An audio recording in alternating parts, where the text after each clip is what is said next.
That man is today's MVP.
Have a good night, Sarah.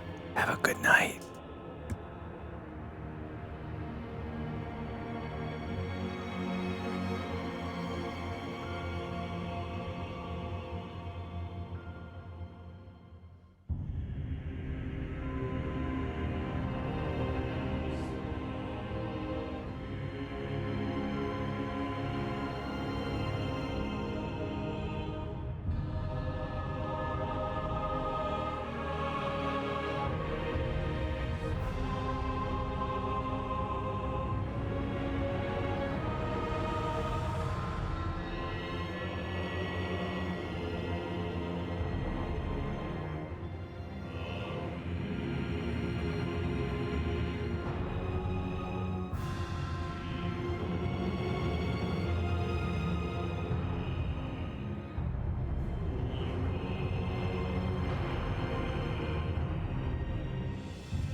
Hello, hello, everyone. Hello. Hello. Let me drink some water. It's time. It's time. It's time, my friends. Welcome in, everyone. Today's MVP is indeed Dadman Krause's Dadman. We also have a Mocho. We got Sarah that came in and was already gone to sleep. I hope you rest well. And we have Dizzy Pigs. Welcome in, welcome in. I hope everyone's having a good day. A lore wizard is never late. Nah, I am. I did give myself very little time to do this. Very little time to do. I decided I was gonna do this on Monday, and I was originally gonna present it yesterday, but man, it was a lot of stuff. I really just started putting the presentation together like last night. Before that was just research. But you know, we're here because we want to make it digestible. We want to make it so everyone understands everything. I will tell you this much, it's not gonna cover everything, because if it were to cover everything, we'd be here forever. So it's just covering the main parts. I do have a drink with me too. What in the world? What's on this? After a long time, I got myself a special drink for the presentation. But yeah, I'm pumped. I'm tired. Did I sleep? I don't know.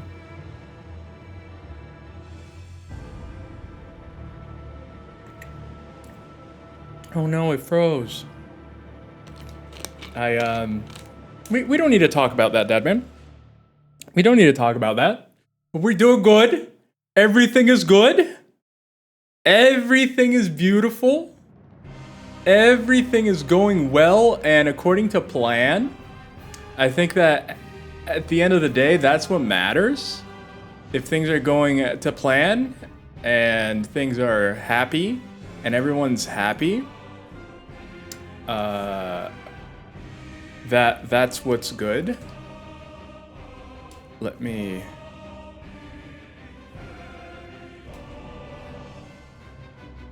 There we go. There we go. All right.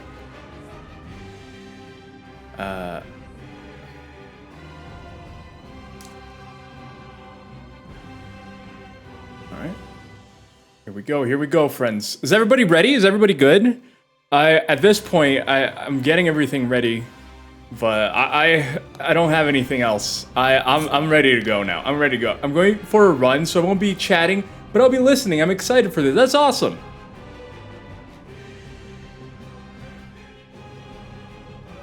Enjoy your run. I appreciate you stopping by. Hope it's a good one. Hope it's a good one. Gotta get those runs in. And Clavoli! Clavoli is here.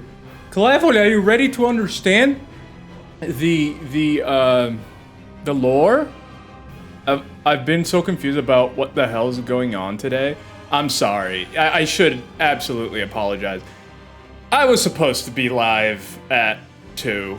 Well, 2 my time, 1 your time, well, 1 EST, but this took a lot longer than I expected. I will tell you this much. I will tell you this much about the presentation. It has a total of 7 slides. It is incredible. I do think you guys are gonna really like it. I do think you guys are gonna really like it. Let me make sure everything is working. Let me make sure. Let me make sure. Okay, no, not that one. Ah, there we go.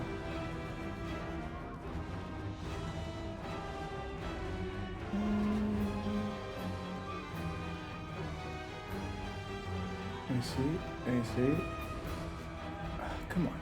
Come on! Where's the thing?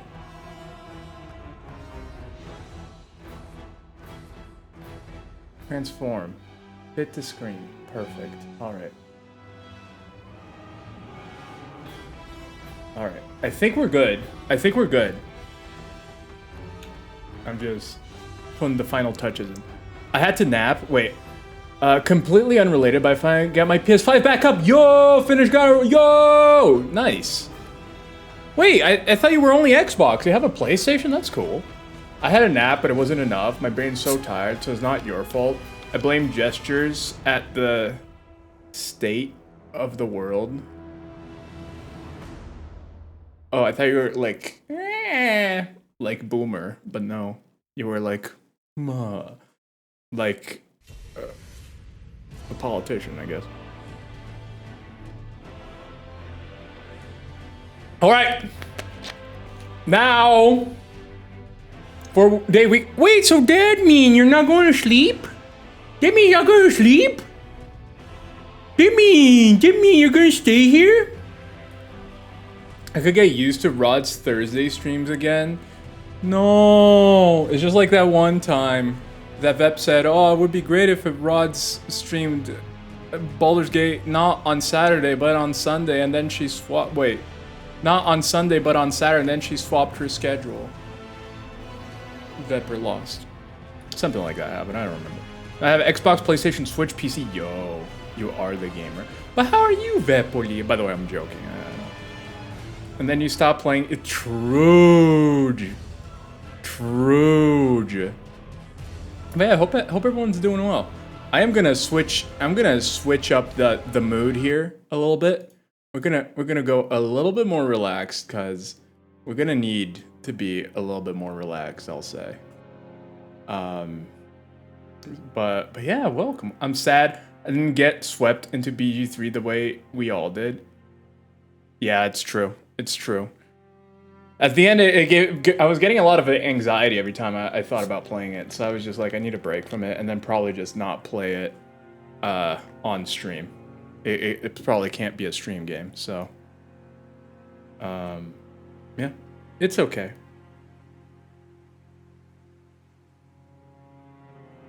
It is okay. It is okay. Anyway, is everybody ready? I decided to maybe wait a little bit longer to let the people. Ooh, maybe I should. I'm gonna promote on the CKT as well because this is a special one. Special stream. There we go. There we go. All right, same rods. I wish I'd vibe with it. Yeah. For me, I don't know. It just got. Yeah. I mean, if you guys want to promote it, will there be a test? Yes, there will be a test. Like I said, this is a very in-depth, simplified, very in-depth, but still simplified version of the lore. How are you doing, Vapor? Welcome in, welcome in.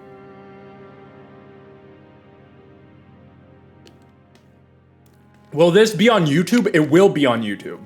Probably not the intro or stuff like that. We just chilling. This is I should record. Very well done. Very well done, young Vapor. Thank you. You reminded me to record. Yes, hello. I would like to receive my bachelor's degree on the lands between. You will. Welcome in, demo. Welcome in. I'm sorry. Today the professor's late to the class. Late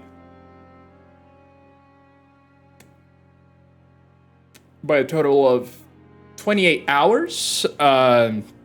Usually that would be free credits for you guys, but in this case, no. No free credits are being given.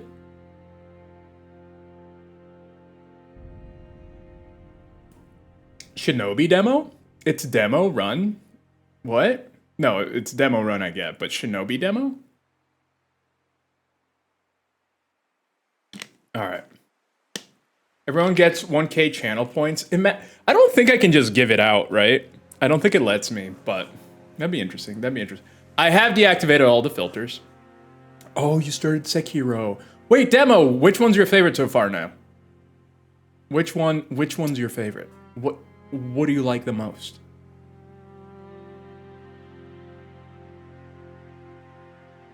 What about 192K? That's very specific. Elden Ring for now? That's fair. Oh, it is. I was mentioning this on yesterday's stream. I love that Miyazaki's still like, Elden Ring wasn't good enough. Not really quite the game I want to make. I need to make it better than Elden Ring. So the next one, that's hopefully gonna be the one. So, gotta get that VIP. There is a test, by the way. Make sure you're taking notes. The lecture will be saved on the school's website, the CKT school's website. Yep. I've got no bones. I'm tired. No, Elden Ring. Liza P. Liza P. Liza P. That's not even a Souls game. Get this man out of here. Although, Giga Chad for having Bloodborne right there, but the little Liza P. Oh. All right, I've had my heart broken for today. I've had, you know, I woke up today and I started working on this presentation and I didn't stop. I haven't stopped until now.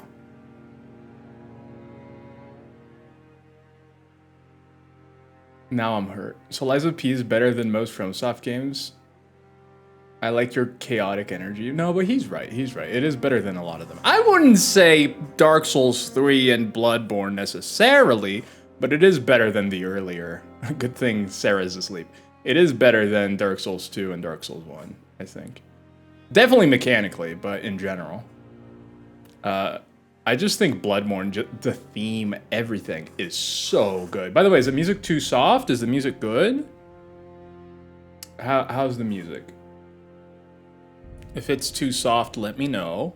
I will turn it up a little bit. It's not supposed to be overwhelming, but you know how it is.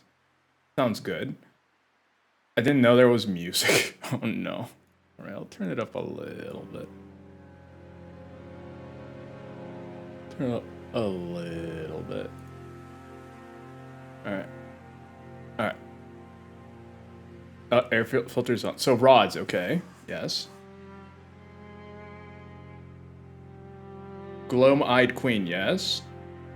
Go. You want me to go talk about the gloam-eyed queen? What do you want to know about her? She, that's so non-integral to the main story of the main game, but the DLC, we might have a second lecture for the deal. But yes, the gloam-eyed queen used the Rune of Death as her main.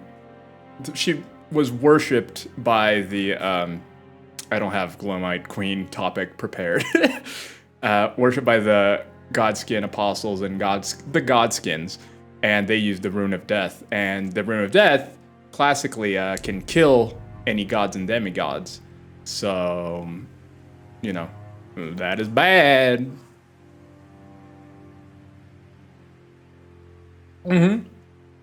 Yep, that's right, that's right. Hey, Nas, welcome in, welcome in. Elden Ring and Sekiro are fairly equal to me, but also too different compared.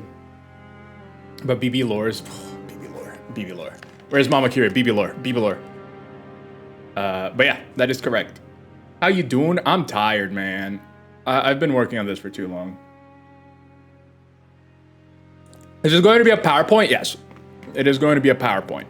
Usually I try to make like very crazy PowerPoints, but again, I spent literally the entire week pretty much when I wasn't streaming. I have just been researching until last night where I started making the presentation. What did I miss? Nothing. You have not missed anything. We're about to start. I was just waiting for more people to trickle in. Death by PowerPoint classic lecturer. Yeah. I had a professor in college, and you know, God rest her soul. She's not dead. She was the worst I'm still a piece of garbage. She was the worst PowerPoint creator I've ever seen. You could barely read the lesson. She also was terrible at teaching, but you know, we leave that to other thing. I'm sure she was good at what she did, but like teaching was not the forte. Yeah. All right, everybody. Let's get this bean going over here. So welcome everyone. Welcome to Elden Ring Lore for Dummies. Welcome, Apollo. Welcome, everyone. This will be a presentation of the important things that you may need to know, actually, that you'll probably need to know for the DLC. If you're jumping onto Elden Ring now and you're like, what in the world? What is the deal? You're like that little cat going, and you're like, what's going on with the DLC? The DLC. I don't appreciate being called a dummy. Here's the thing. I made this presentation for me primarily. So I made it because I'm a dummy. If you identify yourself as a dummy as well, good for you. See, demo, literal dummy. Good for you. I made it for me. Because this is how I was able to understand everything that was going on. Remember, there will be a test after this, more like an exam, which will be worth 80% of your grades. So be aware of that. So let me chug some drugs and we will get going.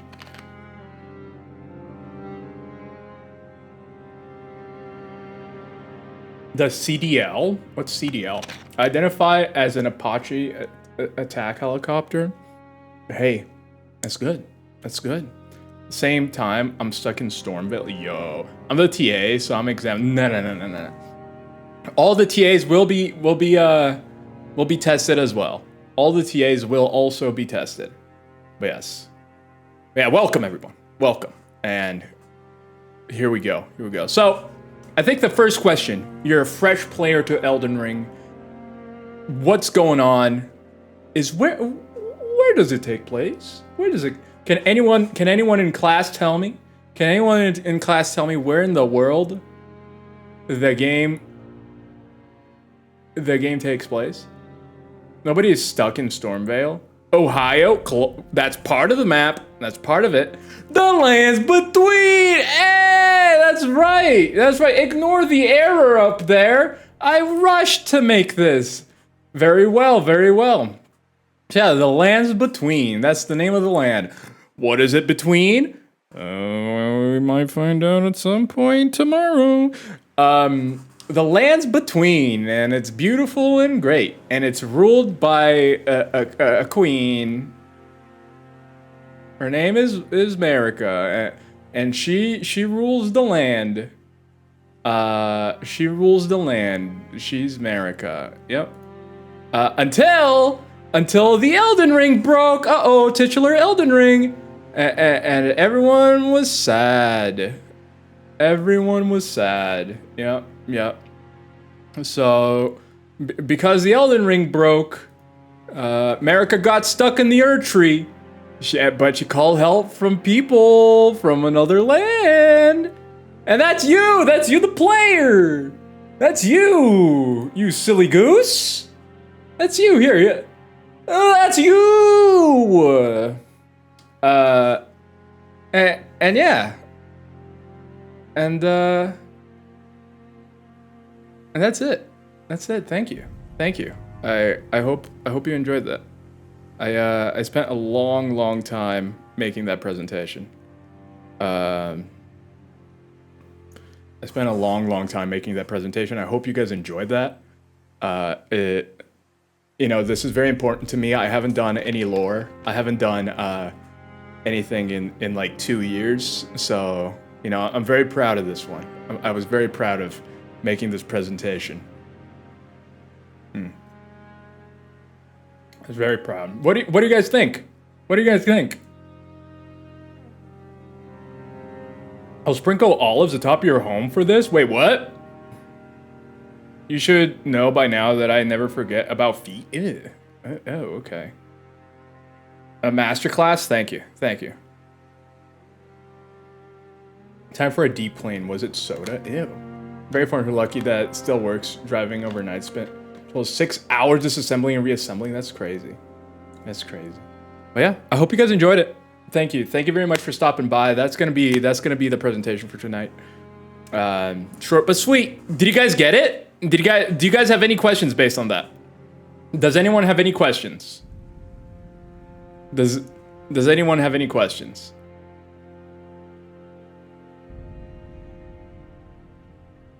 Excellent work, some. All clued up. Yes. What? Here, I'll even go through it again. It's very short and sweet. Where does it take place? Where does it take place? Oh, there we go. The lands between. That's where it takes place. Is the name of the land.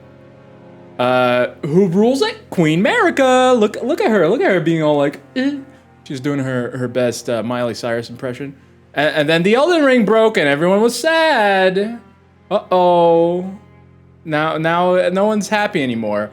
And then America got stuck in the tree and she called for help from people from another land. And the people that she called on is you. And that's it. And then the game begins. Who rules the world? America. Yeah. But yeah. Did you get it, Clever? Did you get it?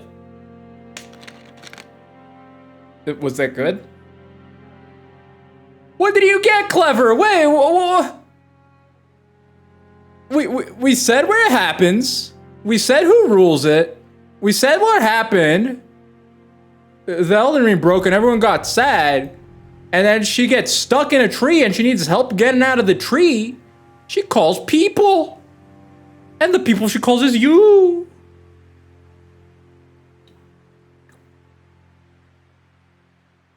But what is the Elden Ring? What is the Elden Ring? That's a good question. That's a good question. But wait, before I take on any questions, Clever, did you get it now? Is it good? Are we good? We're good? Can I start taking questions? Character creator music. We good? Clever, where does it happen? Where does it happen, you know? Where does it... I'm already quizzing Clever. No! All right. I think I'm gonna have to take it a little bit slower. I think I'm gonna have to go in a little bit deeper, cause. All right, Clever.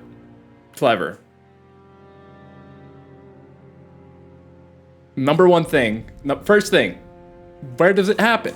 Where does it happen? I'm gonna take it slower. Lands between, yes. So we have here the lands between. This is where it takes place. This is how the little map looks like. Yep. And it does exactly Clever. It has many trees and a real big one right in the middle. And what is the name of the one in the middle? Can anyone tell me? Anybody know? Anybody know which one is the one in the middle? Exactly. The Tree. The Tree. And for many years, it gave life to all and healed anyone who had any ailments. And at the base of the Erd Tree was the capital city of this great beautiful land. It was called Leyndell, and it was the Golden City, where everyone loved gold. You will learn why. And it was beautiful, and it was right underneath. You can see that the Erd Tree right here was right underneath the Erd Tree. Now, Clever, or anyone else, who was it ruled by? Who were the lands between ruled by?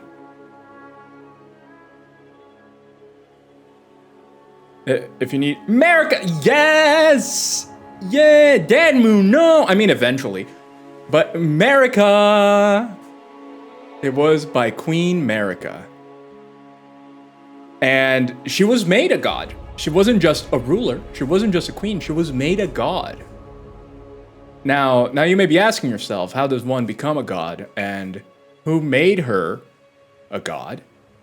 Unless you're not, and then we can just end it here. You know, we can just go and you know, we can. Oh geez, I have so much music. We can just end it all here, and and call it a day. But otherwise, who made Queen America?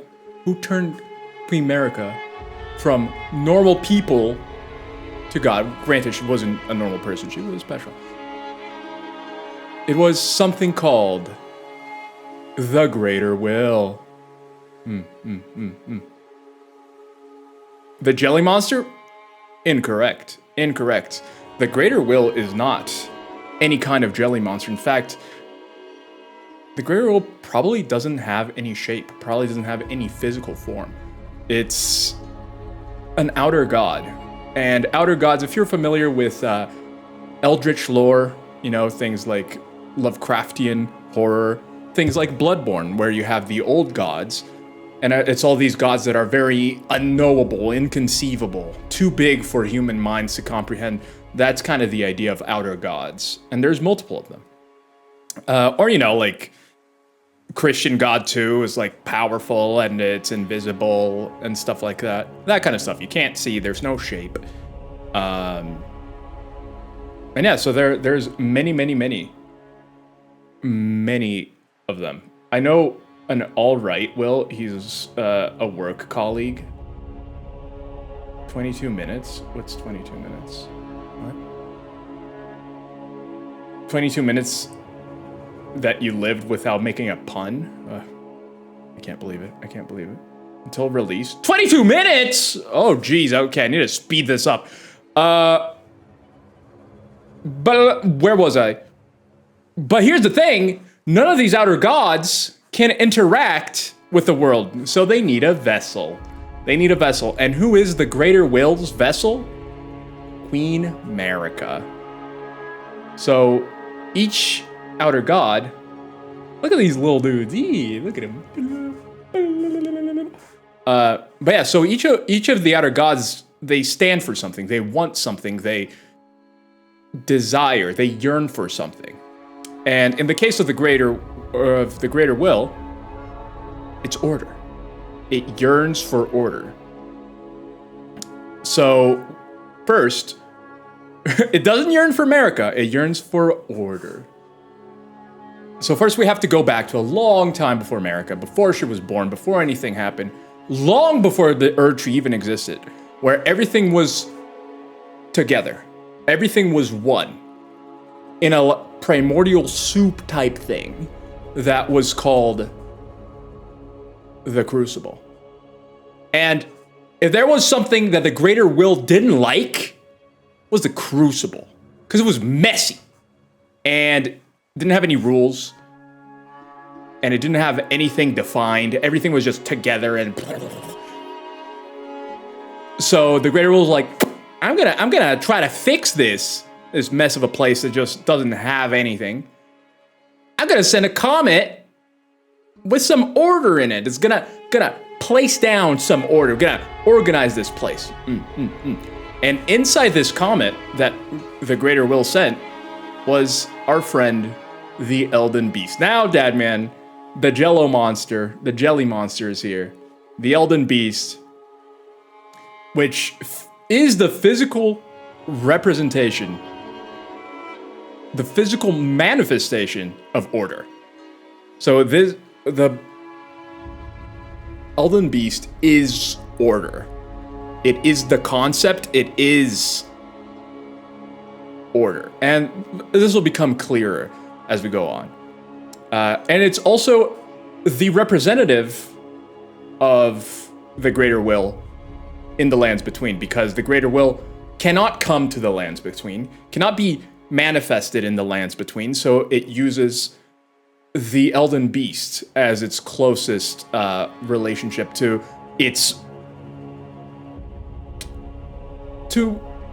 what it wants and what it believes. So it has America as a vessel for itself to enforce those rules, and the Elden Beast to make sure those rules exist in the first place in the Lands Between. So the Elden Beast is creating the rules because the Elden Beast is also, it is the Elden Ring. So the Elden Beast is the Elden Ring. And the Elden Ring is the laws of the world. So essentially, it is both physically there, like these rings physically exist, but it also... You will be Elden based? What? It gives Elden beats? I'm so confused. So it was never broken or shattered? Not yet! Not yet! Not yet. It was created, it was the Elden Beast, and it created the rules of the world. Things like cause and effect, things like, you know, stuff like that. And what it did right at the beginning when it was all the Crucible, it started separating and organizing things. So things weren't all just jumbled together anymore. They started separating into factions and races and things. And yeah, so like I was saying, it's laws of nature, like cause and effect, or laws of the universe, I guess. Cause and effect, and life and death. And with life and death, this was a bit of a problem for America specifically. Now you can insert here, especially for demo, this would be the moment where you see a lot of things like the Gloam-eyed Queen appearing because she used it. But Marika didn't like the idea of death, especially for herself and any other demigod. Didn't like it, didn't want to die. She didn't want to die. So what did she do? The moment she ascended to godhood, she decided to make death not a thing. And this rune that you're seeing on the screen is called the Rune of Death, or Destined Death, which I think is a little bit more descriptive, so you can kind of understand what kind of death wasn't possible anymore. Because you can still die if you get killed and stuff like that. But your destined death, in terms of like your natural death, the death that you were supposed to have in your life, you could no longer have that. So demigods, gods, would live forever. People also would live a really long time, unless they got killed somehow. He's holding onto that thread and nothing will distract him. Yeah. If I was doing a presentation on the most confusing story of all time and is confused by wordplay, yay! No! I'm focused. I'm big focus. Immortality? Yes! Marika. So Marika gave everyone immortality, essentially.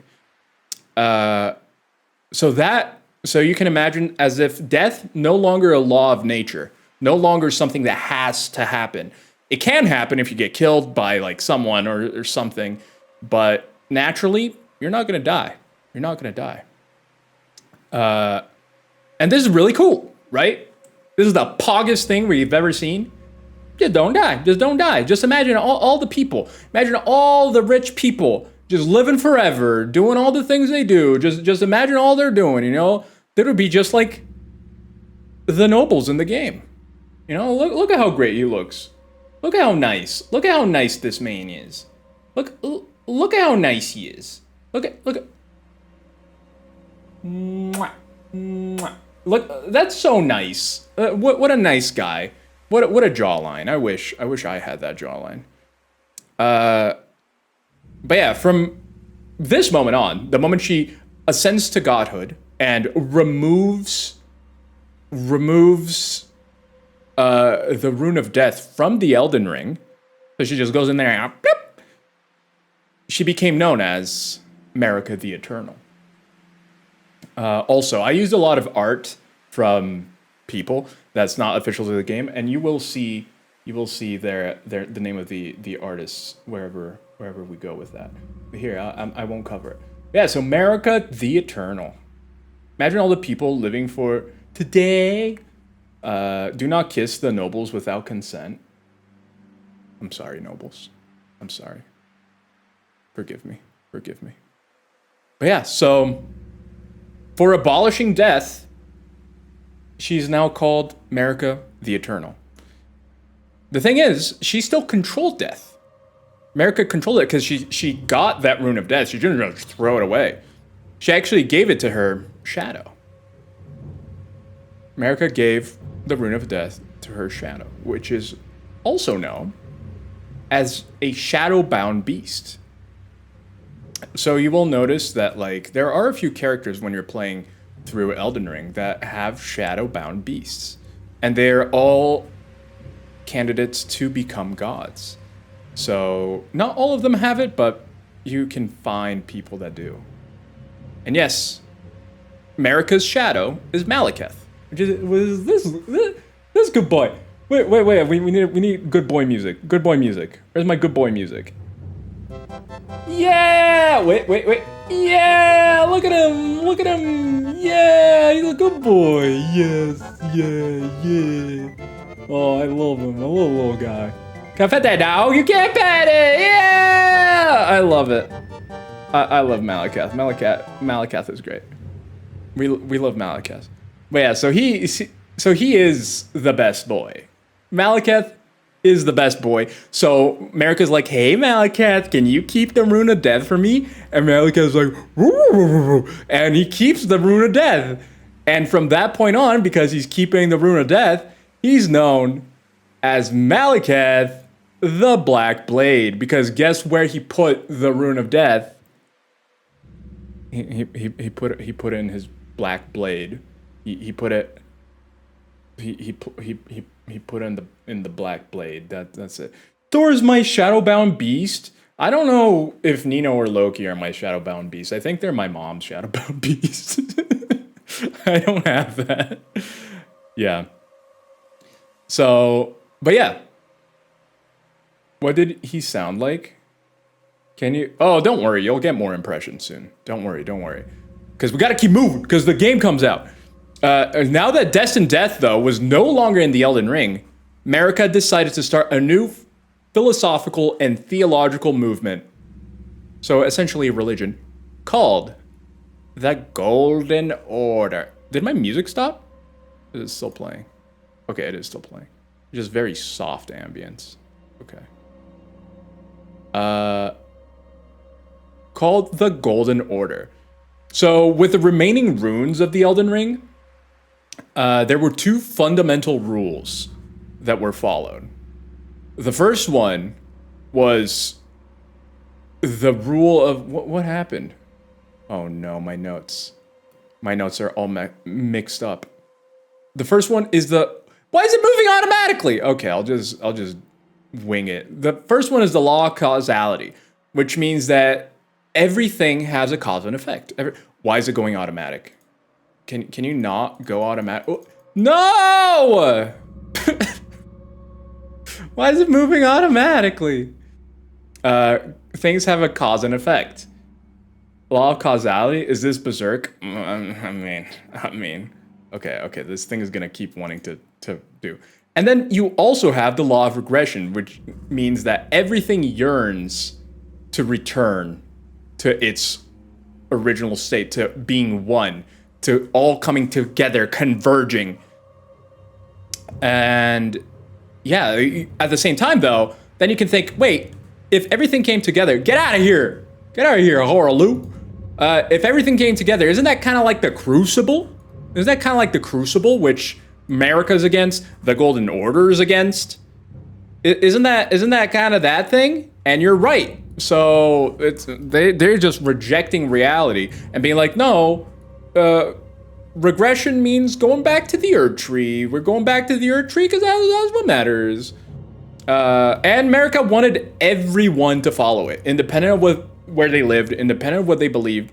So you can guess, someone comes in trying to force a belief system on you, you're probably not going to be very happy. Get out of here, Horalu! You're probably not going to be very happy. So, you know, she was like, well, if people, Horalu, if people are not going to want to fight, not going to want to believe in the Golden Order, we got to make them believe in the Golden Order. Does it sound familiar? We got to make them believe it or else they die. But, you know, Marika, not really a fighter. Not really a fighter. So she needed someone. At Horalu, it's almost your turn. Almost your turn, Horalu. So she needed someone that can fight all of the factions, all of the peoples that stood against the Golden Order and the Erd Tree because they just believed their own things. And that person was Horalu. He did it, y'all. He did it. Horalu did it. It's Noir. Look at all. How are you doing, Noir? Welcome in. Welcome in. Welcome in. Uh-oh. How are you doing? How are you doing? But yeah, bye, Mocho. I hope you have a good one. How are you doing, Noir? I hope you're doing well. So the lion on Horalu's shoulder is his shadow beast. Technically not, because he is not a god. He is not an Empyrean, which is a word for a candidate to become a god. So no, technically not a shadow beast. Mr. Turnsbury, it's okay, Piccoli. We're still pretty early on. Dickley! Oh no, it's catching on. I hope you're all doing well though. I hope you're doing well, Noir. I hope you're doing well, Piccoli.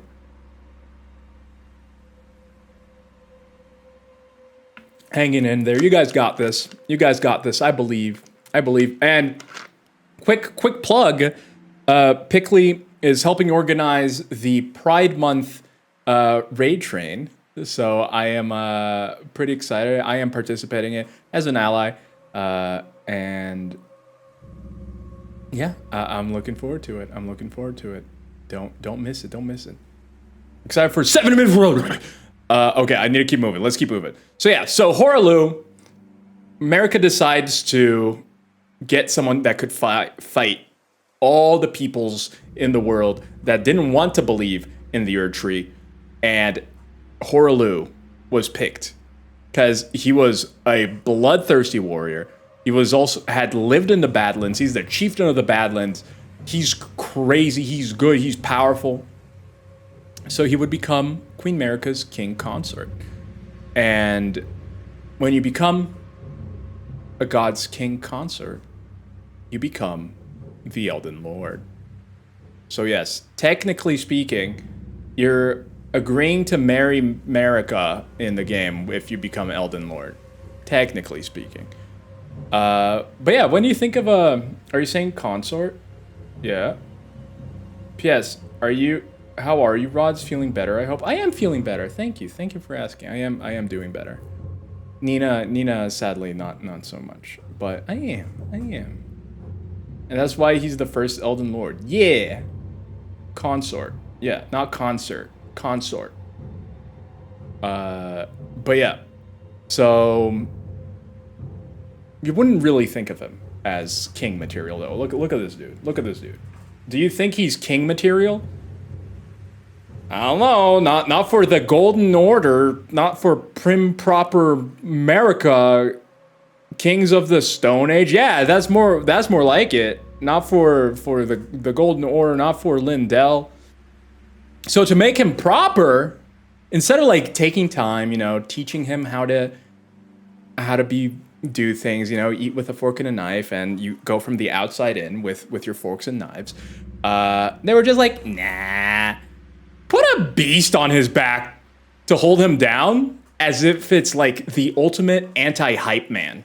So dude literally has a beast being like, no, you gotta chill. Horalu is like, oh, food.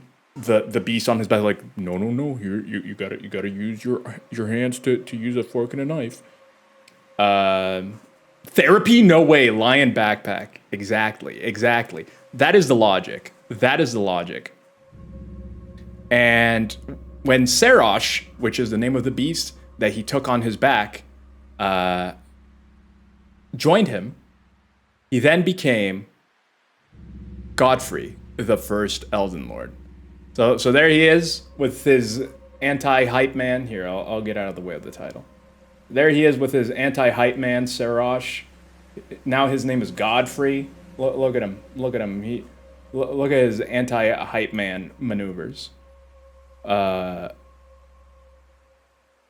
Daddy, I mean, hey, a lot of people, actually, as I was looking for pictures, the amount of thirsty pictures I found. We don't need to talk about. His head is so tiny compared to the rest of his body. It's true from software style. Yeah, he's got that giga body. I don't know, man. Look at those fat fingers like our king.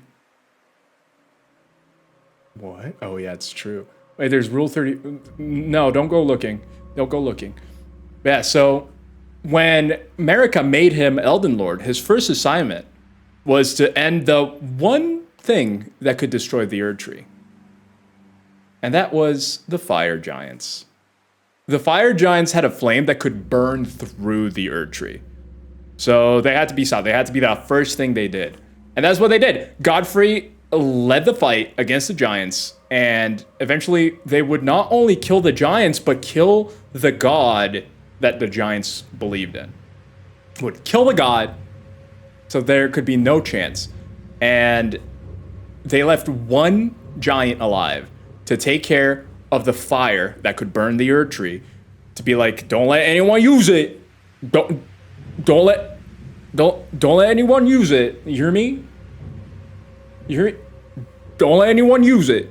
If you let someone use it, I don't know what we're gonna do. We don't want to kill you because you need to stop the next person. Don't do it. So then they they left him up in the mountain. The fire giants lived in ice cold mountains, I guess, to level out their hotness. And just left him there. Just left him there. Someone gonna use. Don't let him use it. I realized as soon as I sent it, paradoxical question. Wait, what? Oh.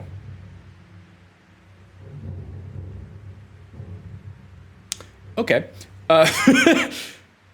So yeah, with the fire giants destroyed, they can no longer destroy the Erd Tree. Nothing can destroy the Erd Tree. Everybody just go home. No. That new era begins in history, the era of the Erd Tree. And during this era, Marika and Godfrey had 3 known children. The first one, ooh, Godwin the Golden! He was the perfect boy. He's so amazing. He's so amazing, everyone. We love him. Everybody loves him. Everyone, oh, he's so amazing and beautiful. He's the best. Why is it not working? Oh, yes. Oh, look at him. Look at him go. Look at how beautiful this man is. Oh, not too far. But there were 2 other kids. And they were very unlike Godwin the Golden. Now remember, this is Godwin the Golden. Don't forget that back. Don't forget that back. This is Godwin the Golden. They had 2 brothers. And they were known as the Cursed Omen Twins. Because they were omens. Right? Everybody knows what omens are, right? Everyone knows exactly what it is. Looks like me. Yeah. Wait, the omens? No!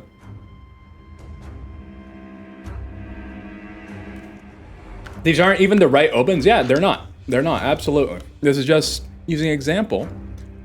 Because we're gonna talk now about omens. We're gonna talk about omens. He's so beautiful. I am sure nothing bad will ever befall Godwin. No, Godwin is cool. Everybody loves Godwin. And he's hot. Nothing bad ever happens to hot people. Have you ever noticed that?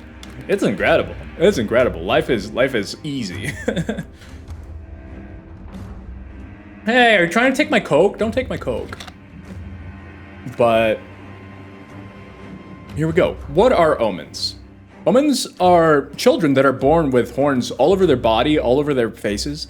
They don't receive any grace. The Erd Tree just shuns them. Erd Tree is like, nah, none of that, none of that. And they're considered impure. Now, the reason why they're considered impure is because of all the horns. And what the horns are a characteristic of is the crucible.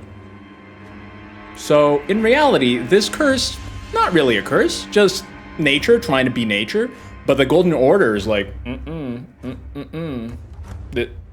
not very orderly, so they shunned it.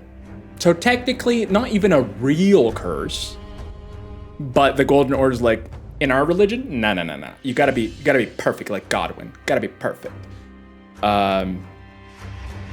And yeah, for that reason, we, they do be very horny. Oh. Another Berserk parallel? Wait, what? Also. Oh, this is weird. It's showing the wrong thing. Let me see. But yeah, so next up, we have the actual cursed Omen twins. We have Morgott, who did not like his curse, did not lean into it. He wanted nothing to do with it. He wanted to be, he just wanted not to have it, honestly, because like he was like, everybody hates me. They were put in the sewers. They grew up in the sewers, and he was like, I don't want any of this. Get me out of here. Get me out of here. I love the Golden Order. I know the Golden Order hates me. I know the Erdtree hates me. I love the Erdtree. The Erdtree, pretty, beautiful. I love it. But then you have someone that's the opposite. His twin brother, Moog, is like, no, I love my curse. I love my curse. I love cursing. Oh. So he loves his cursed blood and he revels in that. So they're very much the opposites. One, you have someone that rejects what they are, wants to reject what they are, and the other one that very much wants to live and exist in it. Yeah, I'm gonna move myself over here now. And then next, we have Marika's campaigns, which she continues to go through using Godfrey and her champions to conquer all the other peoples and all the other groups. You know, small groups like the ancient eternal dragons, we don't care about them. Stormlord, which is really cool. If you've ever seen the Castle of Stormvale very early on in the game, the Stormlord was a bird. Dude was just a big bird. And went, bah, bah, and then it would cause storms going around. Imagine just being a big bird. Yeah, it's essentially the land of Dandoman. If Dandoman's ancestors probably could control the winds and do stuff, literally Stormlord. This is probably where Dandoman came from. You know, just like with dinosaurs, the birds just became smaller and smaller with time, and now they're Dandoman sized. If Moog has no haters, then I'm dead. What? What do you mean? But yeah. And finally, the last major group that opposed them was Liurnia, which was the home of the Carrion Royals and the Academy of Rhea Lucaria. Me casually playing the DLC. Yeah, play the DLC. Yeah, everyone, we have an ad coming in. I am going to take a break. Quick little wee break. But welcome in, not fine. Welcome in. Gonna take a little break here, and we'll be back and continue talking about the groups in Liurnia who oppose the Golden Order. But how are you not fine? I'm not going anywhere, so I'm gonna hang out here with everyone while the ads go on. As always, I run ads so that you don't get it over the presentations or over the games or anything. So 3 minutes. Chris, why are you not playing? I think Dadman is playing VEP. Oh no, he can't because he's gonna stream it, VEP. He's gonna stream it. He can't play it. He's gonna stream it. Just got off work, but the DLC rules, so I'm good. Wait, are you playing on your way home? I went to see who's playing. I'm shocked, to be honest. What if he's hidden? He might be hidden. It's downloading, VEP. Calm down. Ah! How big is it? No, I'm home.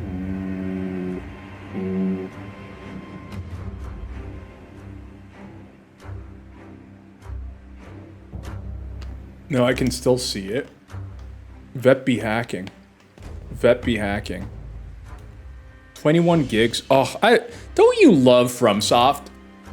Did you see the announcement from Call of Duty that their game is going to be 500 gigabytes.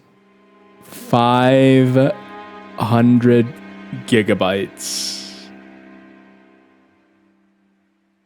Elden Ring clocks in at 60 gigabytes. Elden Ring is 60 gigabytes, the main game. The DLC, 20 gigabytes. It's a total of 80 gigabytes, which is big, but 80 gigabytes for everything you see. Like this. 80 gigabytes. What is Call of Duty doing? Smaller than a lot of games these days? Oh yeah. Oh yeah. I don't understand. Welcome in, Sandwichard. Welcome in, welcome in. Can we shout? I guess I can shouty outy. I'm chilling in the moment. How are you doing? Are you also downloading? Is everyone downloading?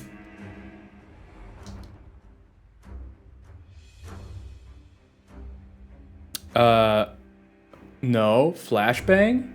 What flashbang? No flashbang? Oh yeah, they fixed the flashbang. That's right. There's no more white, what's it called? White Bandai Namco screen. Call of Duty is not compressing anything, so that's why they take up. Yeah, that's stupid. Compress your stuff. Compress it. Yeah, no flashbang. Yeah, they fixed it. Isn't it crazy? They finally fixed it.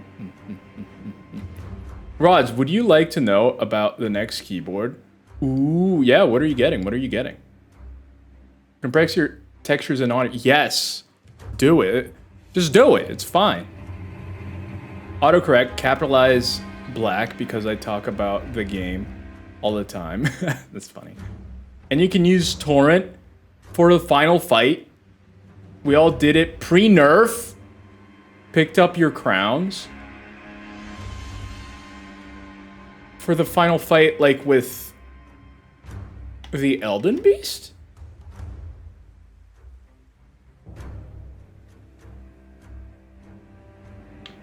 Oh. Ooh, the Corsair case. Oh, I heard good things about that one. I hope it's good. I hope it's good. You can use cheap, not a real game. I'm kidding. You play it however you like. You play however you like, queens and kings. I stand for it. I am 112, of course. Base Krauses for knowing it. Yeah, I wish I had added that sooner. I know, right? I know.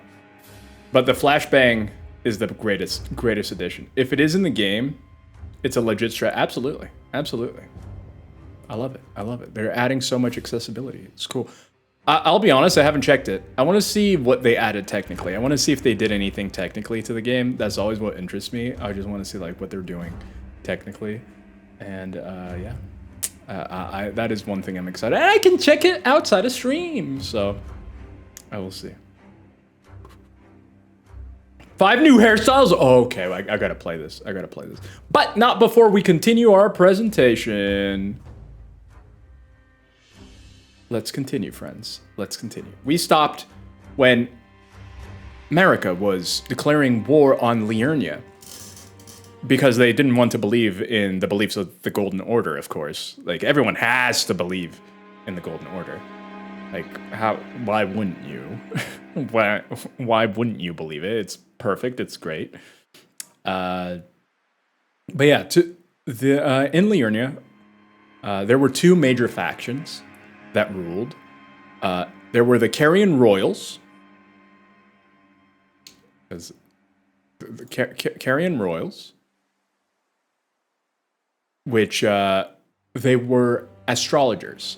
They used the stars and the moon to determine their fates, and they also used them to create different spells, different types of magics.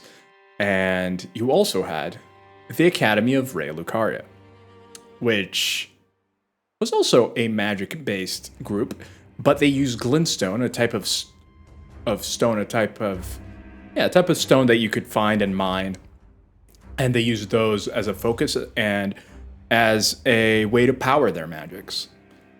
And at this point, they had united. They had been united together to fight against the Golden Order and America. So I have to use Torrent for the Elden Beast. Got it. Yeah, it's yeah, it is tough. It is tough because Torrent fighting is complicated. It's complicated. Yeah. Anyway, so to fight these two, which were very powerful and very magic based, America sent someone new, a champion of hers. Wasn't Godfrey. Did not want to send Godfrey for this one, but she sent Radagon. Radagon. He's also hot. He's another big old hot guy. He's got flowing red hair. Dad man. Calm down. He's good at fighting. He's hot. And exactly, like, he's hot. Who cares? Who cares? Who cares? Who cares? Oh, no, I'm kidding. I won't do it. I won't do it. I'll respect Radagon. But yeah, he was perfect. He was perfect. But I guess he wasn't that good though. I guess I have to say he wasn't that good. And you may get angry at this. But they go to war twice with Liurnia, with both Caria, the Carian royal family, and the Academy of Raya Lucaria, and they don't really win. They don't lose, but they don't win either time. He's just kind of like, okay, we fought a bunch, and it's fine. Radagon didn't really do it. Radagon didn't really do it. But in the middle of fighting the second Liurnian war, while I was fighting the two commanders of the two armies clashed. They met, and the leader of Raya Lucaria and the Carian royal family, who was commanding this army, was none other than Renala, who was the queen, or the lunar queen, because she was a Carian noble that then joined the Academy of Raya Lucaria and inspired them with her astral moon powers, and they were like, yo, you should join us. So together they joined forces under her. But yeah, they were fighting, and then they were like, yo, you kind of hot. And then the other guy was like, you kind of hot. I don't know. You fight bare-chested like that? That's kind of cool. And he's like, oh, you fly? You know how to fly? That's kind of, I like that. I like that. So then they stop fighting. And they get married. Not right there, but they get married. And I like to believe that Turtle Pope Muriel is the one who married them. I like to believe that. And they had three beautiful children. First off, probably the biggest Giga Chat in the game, Radon. He was like a great warrior. He was just super powerful. And then because he was the son of Renala, who was the lunar queen, Renala. Did I say Ronnie? I meant Renala, if I didn't say. So yeah, he was Renala's son. He also learned some magic. But the interesting reason is why he learned magic. He learned specifically a specific type of magic called gravitational magic. So gravity magic, for one reason. Because he wanted to be able to continue to ride his horse without hurting his horse. He had a scrawny horse that he had for years. And he knew the horse wouldn't be able to hold him. And this is all real, by the way. He knew the horse wouldn't be able to continue to hold him. So he learned gravity magic to lift his weight off of his horse so that he could continue to ride his horse. His horse's name was Leonard. His horse's name is Leonard. Look at this little guy. Look at this little guy. He's so weak. He's so frail. But Radon loved him. Radon loved him. And you know what? I respect that. I respect someone that loves his horse and is just like, yo, I'm going to do everything not to hurt my horse so I can stay with my horse forever. And remember, here's the thing. You want to know why all the animals look kind of terrible in the game? Like you look at the merchants. Nothing can die.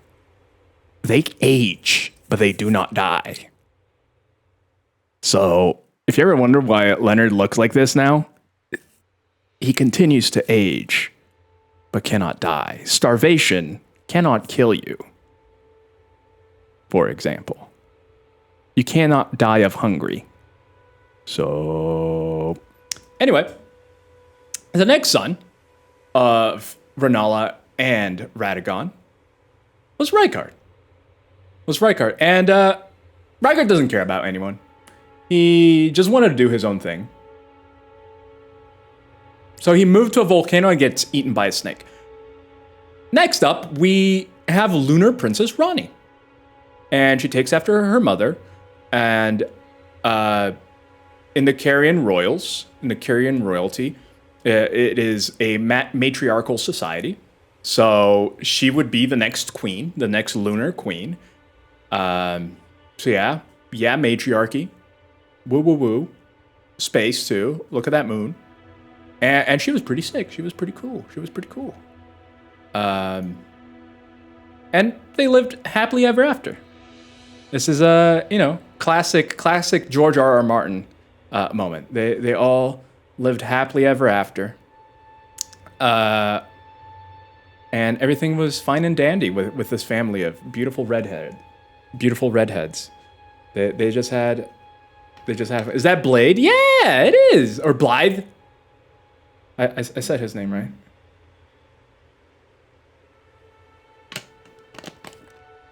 He said, no, I didn't. Anyway, so everything is happy now with his family. Everything is going great. Everything is going dandy. So we gotta get back to America though, because America is not doing so well. America's not doing so well. America, she started having a mid-religion crisis, and she's having this religion crisis about the Golden Order, despite literally having the Elden Ring inside of her. She has, like, the stuff that creates the Order inside of her, and she's like, maybe this ain't too good. Maybe this is not good. She starts questioning the Golden Order, and she starts calling herself Doubtin' America. Absolutely canon. She calls herself Doubtin' America from now on, because she be doubting. So what happens?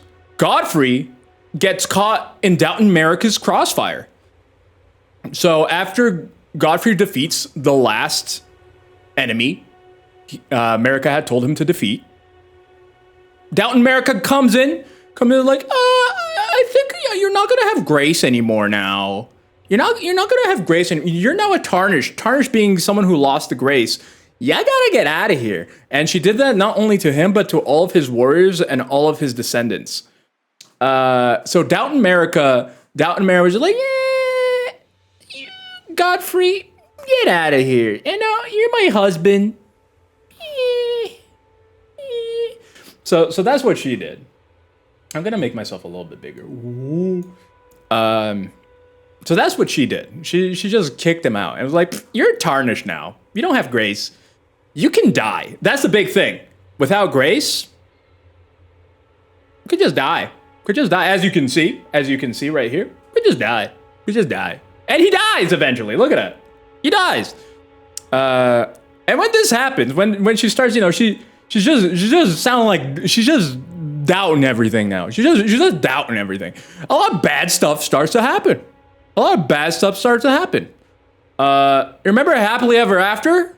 You remember that? I lied. I lied to all of you. Where's my thing? I lied. There is no happily ever after. There is no happiness. What happens? The moment Godfrey leaves, the moment Godfrey leaves, Radagon leaves Renala. Radagon leaves Renala, goes back to Lindell, and marries Marika. So now Radagon abandoned Renala, and technically not the kids, goes back and marries Marika. Becomes second Elden Lord. They have Placid Surgeon. Hey, she a goddess, she can do whatever she wants. I'm not here to question her decisions. I'm not here to question her decisions, you know? That looks weird. Okay. I'm not here to question any decisions that are made. But yeah, so Radagon just abandons Renala and leaves her with an egg. He's like, yo, Renala, I'm leaving. I'm gonna go marry, Marika, the queen, the god of the land, and I'm gonna leave you with egg. So now Renala loved it. This is genuinely one of the saddest parts. She genuinely loved Radagon. She loved that guy. So she's so depressed now that she hugs the egg the rest of her life. She hugs it, and all she can think about is this stupid egg, because her heart is broken. Her heart is destroyed by Radagon. And on a brighter side, though, her children, now technically demigods, because they are now the stepchildren to Marika. So now they're demigods. So they inherit that. Because, Marika can just be like, here you go. It's actually a giant gachapon. Oh no. Couldn't she just get a cat? Here's the thing. This is like John Wick, right? Where the egg is the dog. And that's the last thing she has of Radagon to remember. That's the last Radagon thing she has. And that's it. The dog is literally downstairs. Oh yeah, Radagon did leave the dog. Radagon left the dog. But yeah, Renala never recovers. She just has egg now. Her children do get to be gods though. But Radagon and Marika get busy. All right, Radagon and Marika have children. They pump out 2 kids at once. 2 kids at once. That's called having twins. That's what they call it. And these twins are known as the twin prodigies. The first one was Malenia, and the second one was Akila. And the weirdest thing happened. The weirdest thing, I don't know why. I really don't know why. The oddest thing, they were both born with terrible afflictions. Horrible. I don't know why. No idea.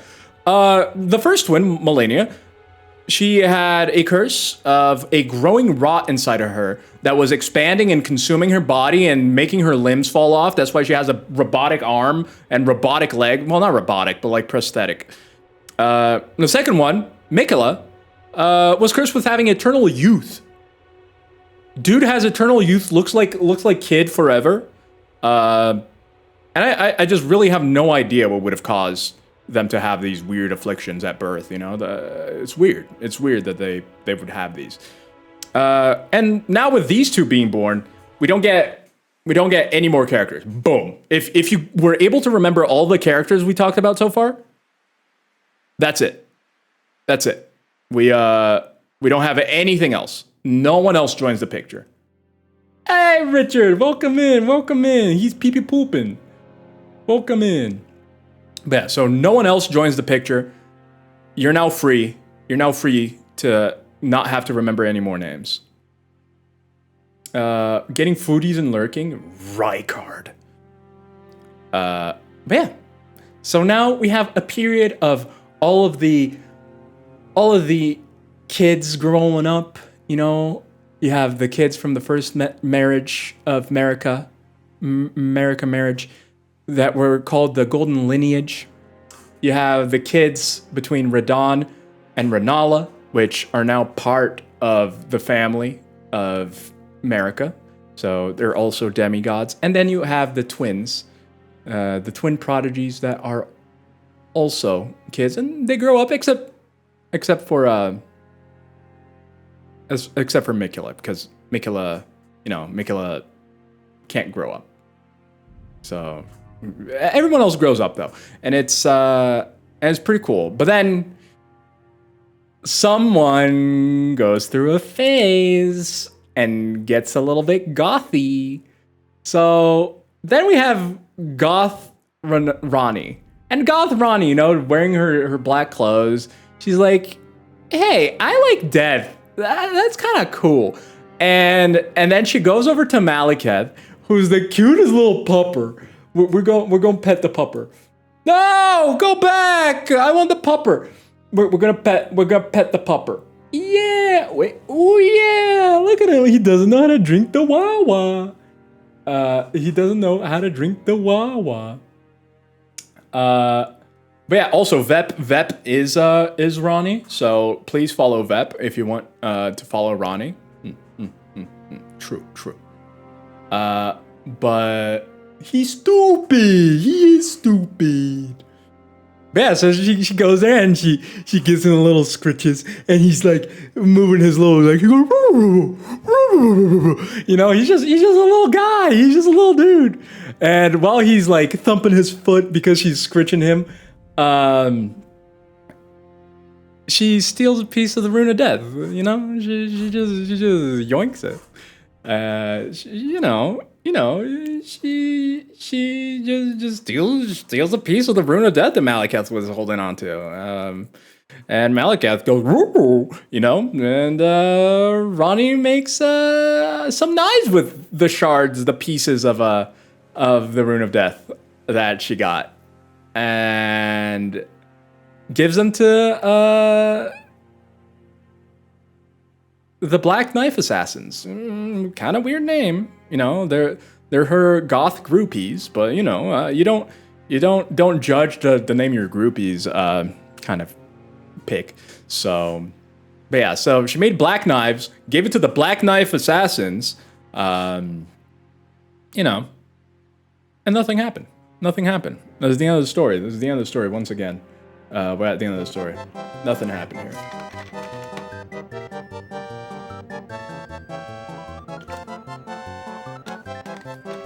Once again, George R.R. Martin didn't finish writing this story, so nothing happened. Nothing happened at all.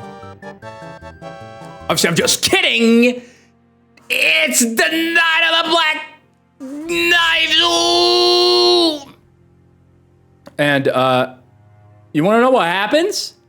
They kill Godwyn! You know, the golden boy! The one everyone loved! Even Mikula and Melania loved him! Everybody loved him! I loved him! You know, he had a cool back! Look what they did to his back now!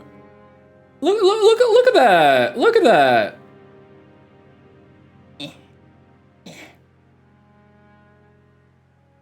Yeah. Look at that! Look at what they did! Look at that hair too. You don't grow that over. I know! So much effort. So much effort. So he becomes the first demigod to die.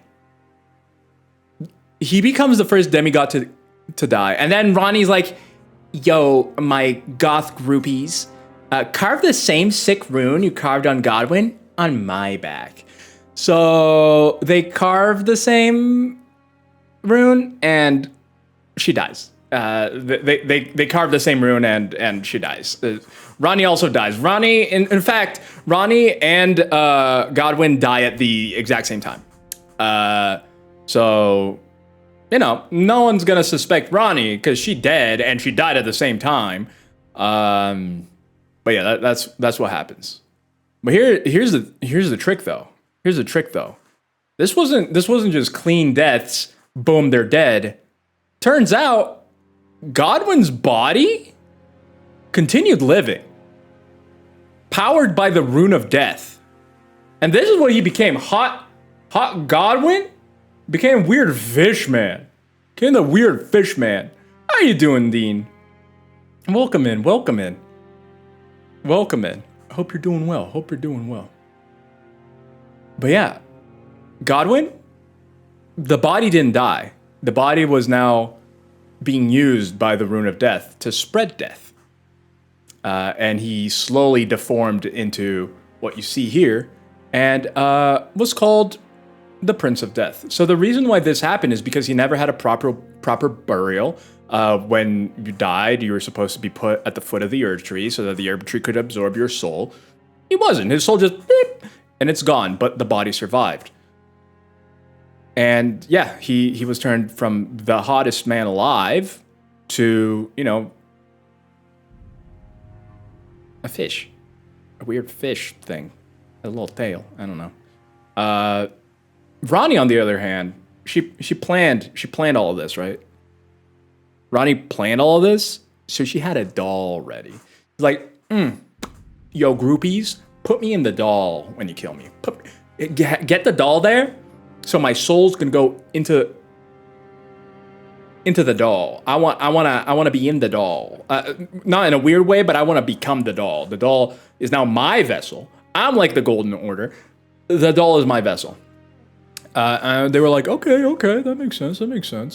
And she made some cool modifications, you know, like she gave herself 4 arms. Like if you could pick, why wouldn't you pick having 4 arms? I'm just saying. So it worked out. So it worked out for her. Rods, what? But finally beat Radagon today. Yo, congratulations. Hey, it's coming time for the DLC. Coming time for the DLC. But yeah, so there we go, friends. There we go. This is what happened in the night of the Black Knives. Now, you would think that at this point, Doubting America would be about to blow up. She would be about to explode, right? She literally just had her golden son be killed. She had her stepdaughter die. And she's still having her weird mid-religion crisis. You would think she would blow and explode and just go crazy. You would think so, right? But she does. She snaps. She does absolutely snap. It happens. So she doesn't just snap herself. She decides to snap the Elden Ring. She's like, this is stupid. The Golden Order is stupid. Nothing that I did works. She's self-down. She's like, oh, I pulled the Rune of Death. Why? Why did I do this? This is all stupid. Order is stupid. I'm gonna burn it. I'm gonna burn it up. Well, I'm not gonna burn it. I'm gonna break it. And so she tries to break it. And she does break it. She doesn't just try it. She breaks it. She shatters the Elden Ring. And Radagon would try to fix it. Radagon would try to fix it, but it was already in so many pieces. It had been scattered to the wind. It was all over the land. This tiny little pieces, the runes of the Elden Ring, which you collect as a currency from killing things and stuff like that. You collect little pieces of the Elden Ring that then people would start to collect. And here's the thing, right? The Elden Ring, if you remember from the beginning, it is the laws of the world. It is the laws of how everything functions. That's kind of a problem if it's broken, because cause and effect is broken. life and death is everything is broken. It's not everything is awesome anymore. And what would follow would be an event called, because everyone was just trying to grab all these runes, an event called the Shattering. With the Elden Ring runes, with the I can't talk. With the, I haven't slept in so long. With the Elden Ring runes all over the place. It wasn't just normal people going after them. It was also the demigods and their factions, as well as others, that started running for them and trying to grab them, trying to get them from each other, fighting amongst them. And by doing this, they all fell from grace. By all the demigods fell from grace. They were no longer suitable vessels for the greater will at some point. Maybe, you know, greater will looking for a successor. None of them could be anymore.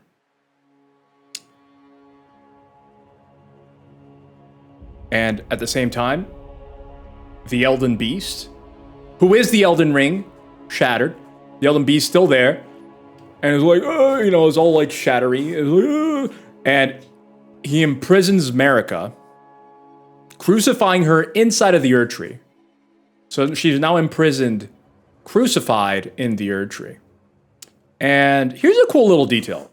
Here's a cool little detail that I thought was very interesting. Marika was the vessel for the Elden Ring. The Elden Beast is the Elden Ring. They both start to shatter as well. This is a cool detail that I hadn't really thought about before. They both start shattering themselves. So Marika starts to shatter. If you fight the Elden Beast, spoilers, the Elden Beast has a big old gash. That's probably because of the shattering of the Elden Ring. So that's just a cool little thing that I saw. I was like, oh, that's kind of cool. That's kind of cool. So then, Marika still had a plan. Marika was like, hey, you know what? We should get Godfrey back here. We should get Godfrey and like all his descendants and warriors. They should come back because like it's a mess here now. Godfrey, can you come back? So she's like, oh, Tarnished, which were the name of the people that she took grace away and went with Godfrey to another land. It's like, come back and take down all these like sacrilegious demigods and become Elden Lord. You know, you can marry me, whatever. That's kind of cool, right? You want to marry me? Who wouldn't want to marry Marika? You know. So she calls back all of the Tarnished, all of their descendants to come back and try to get the Elden Ring. Try to fix all the things that were going on. And that is you! Wait. It's you! Does that sound familiar? We finally got to the same point that we were in the other presentation. So there we go. There we go, everyone. There we go. Clever. Does that make sense? Does that make sense, Clever? We did it. You asked me to explain a little bit better, explain a little bit slower.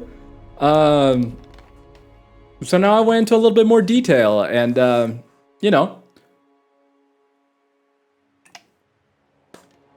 Now we all get it. Hopefully. Now we all get it. Yep. Was thinking about no. I'm sure sandwich. I'm sure Clever got it. I'm just calling Clever Sandwich now. We do have Sandwichard. But yeah, there we go. Wait a minute. There's something I didn't tell you guys. There's something I failed to tell you all. You know Radagon? You know Marika? Radagon is America. Do you understand? Do you understand? Radagon is America. Is America. Not likes, not is America. They're the same person. They're the same person. America has the power to split herself. America could split herself. Radagon is America. Radagon is America. Do you understand? Remember when she became Doubtin' America? Remember when she became Doubtin' America? Remember? That was when Radagon split from her. Why? Because Radagon was the part of her that liked order, that liked the golden order too, because that's order. And what happened is that now she started doubting. She started doubting because she didn't have Radagon in her. That's why she started doubting. And have you ever looked at the Elden Ring? Have you ever looked at the Elden Ring and noticed that at the back of it, there's a mesh that holds everything together? Have you ever noticed how there's a little mesh? Turns out the mesh is Radagon's symbol. The mesh is Radagon's symbol. It's always been there. It's always been there. Do you understand? So that's why, once they separated, she started to rebel against the greater will. How did they become? They were always one, Vep. They began as one. They began as one, and a part of herself left. She's not a full person when Radagon is not with her. A part of her left. So she began as one.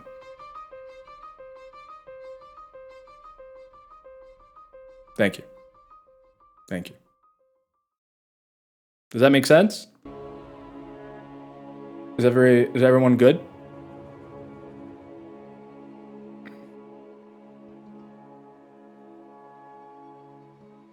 Wait, what do you mean the timeline is a confusing part? What part of the timeline? Well, here, I'll explain where Radagon comes in. While America is like fighting, while America is fighting, telling Godfrey to fight all this stuff, fighting the giants, fighting the dragons, fighting all this stuff, she's like, yo, Liurnia is smart. They're the academics. Carrion Royals, Academy of Real Lucaria. I got a scheme. Her secret name was Scheme in America. So she's gonna send a champion that fought alongside Godfrey, that, proved himself. That came out of nowhere. He just started proving himself in the army. And now he was leading the wars against Liurnia. That's where he comes in. That's where he comes in. And that's exactly when America starts doubting the greater will. Yeah. Not doubting scheming America. I mean, she's always been scheming America. And that's the part that is America when she splits. She remains schemy. But she becomes doubting. She becomes doubting America. But also, do you guys remember? Do you guys remember Melania and Mikola? Remember that they were born with ailments, with illnesses, with curses?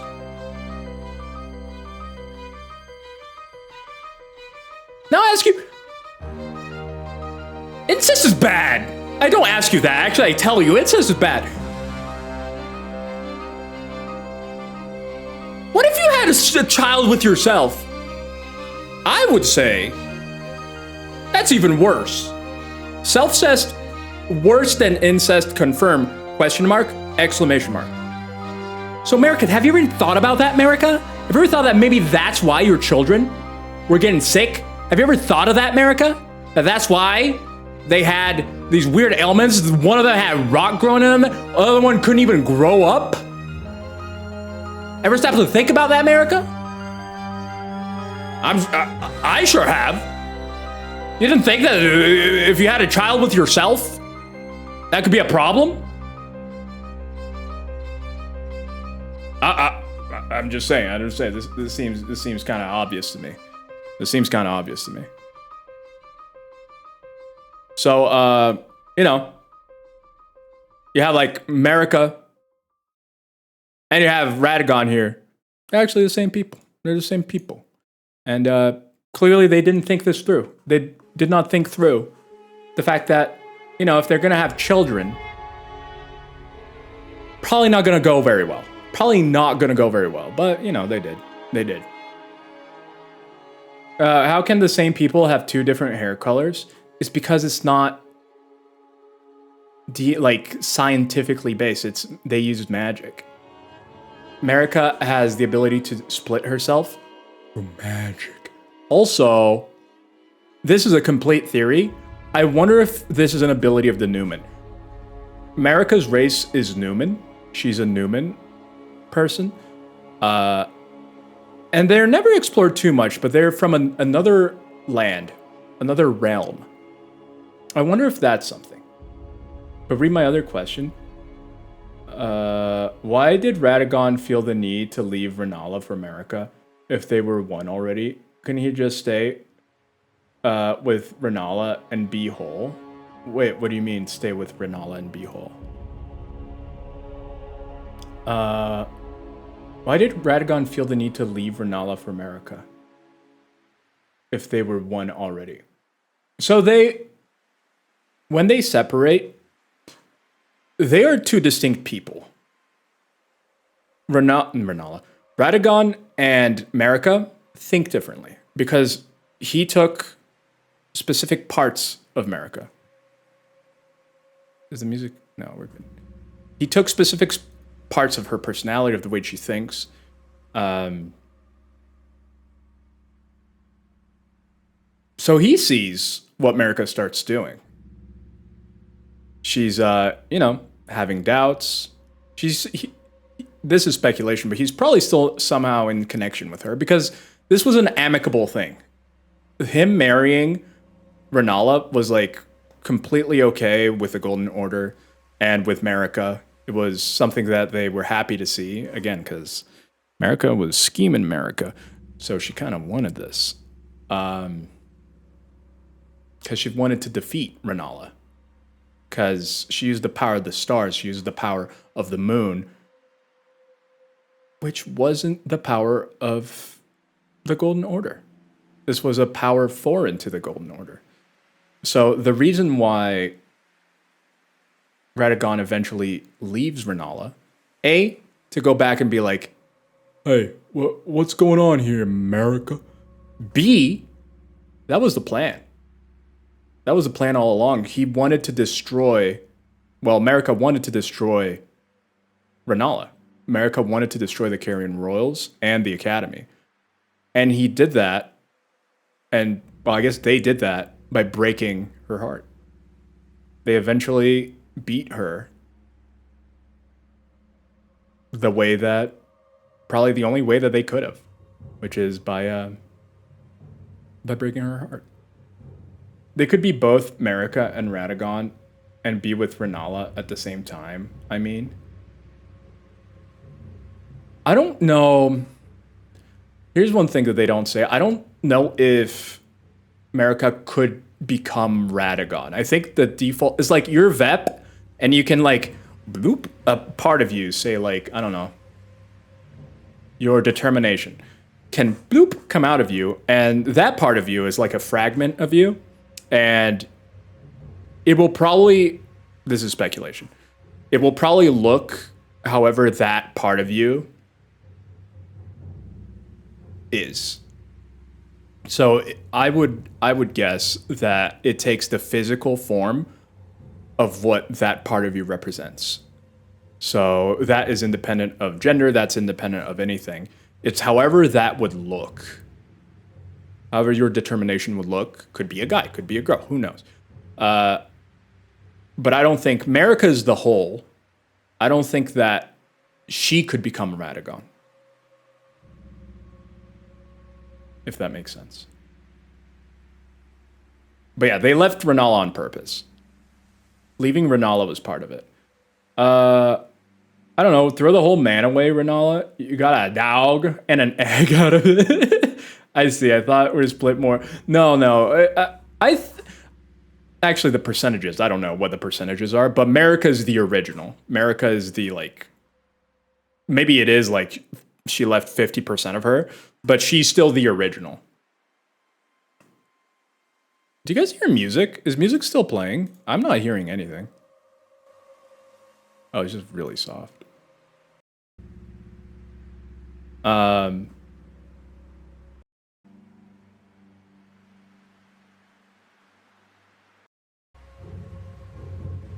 There we go. But yeah, so there you go. There we go. So that is the story of Marika and the main story. But actually, we need to talk about two people. We need to actually talk about two people because there is a Shadow of the Erd Tree coming out. Actually, already came out a few moments ago. And we need to talk about Miquella and Mohg. Because these two, at least actually one of them, is turning out to be very important for the DLC. So I thought I'd add a little thing extra here because now that we know what the DLC is about, I think it's worth knowing this if you're jumping into the DLC. So let's talk about Miquella a little bit more. We didn't talk too much about Miquella. So again, he's one of the twin prodigies. He was born afflicted with eternal youth. And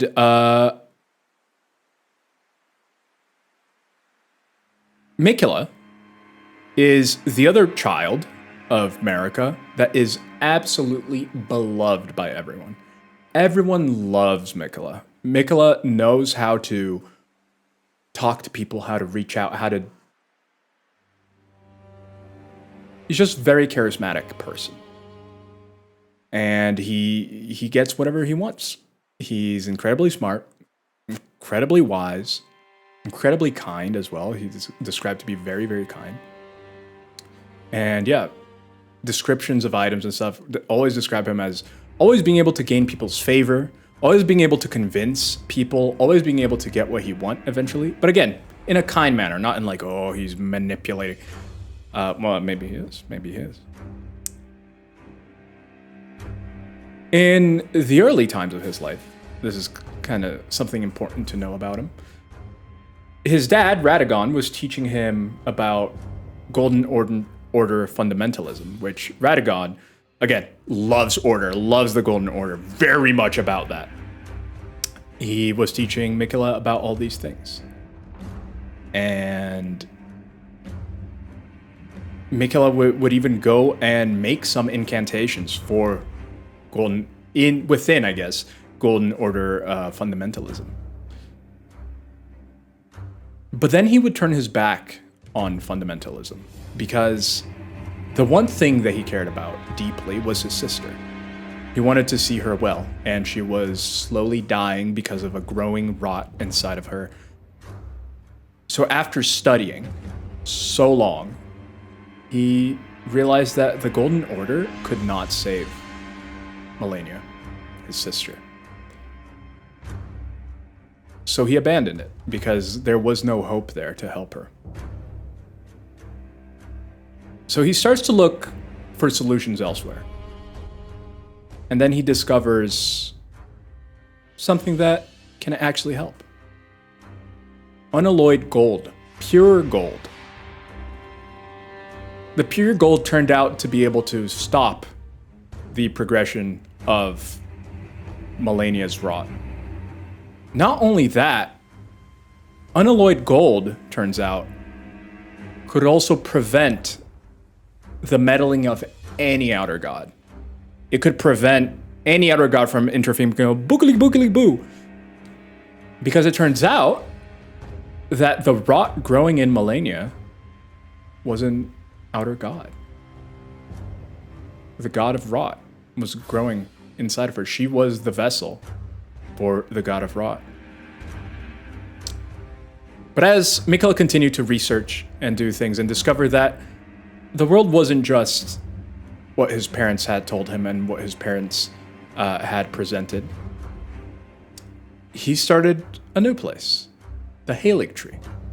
From the outside, it's very similar to the Erd Tree, but it's very well hidden and in very rough terrain, very cold area. You find it in a hidden snowfield.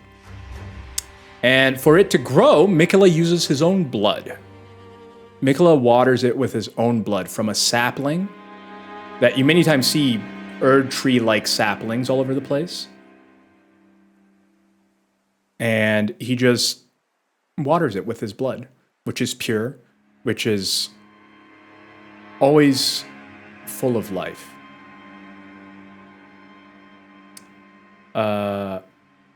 George R. R. Martin, you going to jail? What?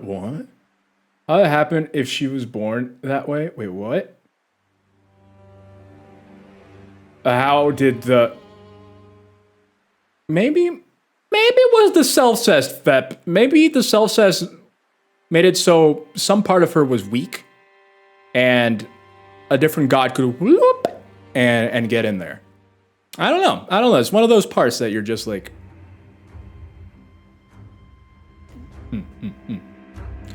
But yeah, so Mikola would feed the Halig Tree with his own blood.